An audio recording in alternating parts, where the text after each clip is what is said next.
रियासत कैबी में हजारों अफराद इस मेले की इफ्तिताही तकरीब में शरीक हुए। मकबूलियात सकाफती और माहीगीरी से मुतालिक सरगर्मियों पर मुश्तमिल ये मेला एक अशरे से जायद मुद्दत के बाद इस महीने शुरू हुआ। बोको हराम की जानिब से लाहक खतरात की वजह से इस मेले को बंद कर दिया गया था। मेले के मुंतजमीन का कहना है कि इससे दहशतगर्द ग्रुप के खिलाफ होने वाली पेशरफ्त का इशारा मिलता है।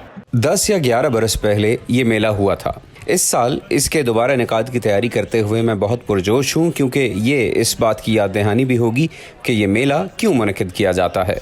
नाइजीरिया में होने वाले मेलों में ये सबसे पुराना है जिसमें मुल्क भर से लोग शिरकत करते हैं। कैबी के बाशिंदों और इसके हमसायों के दरमियान सदियों से जारी पुरतशद्दुद कार्रवाइयों के इख्तिताम का जश्न मनाने के लिए सन 1934 में इस मेले का आगाज हुआ था।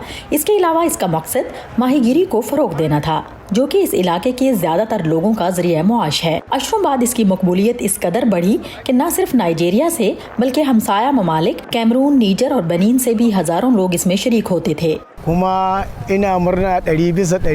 हम यहाँ अमन व अमान को मुस्तहकम करने और इस मेले की बहाली पर हुकूमत का शुक्रिया अदा करते हैं। हम पूरी तनदेही से हुकूमत की मदद करेंगे। ये मेला अब लगता रहेगा।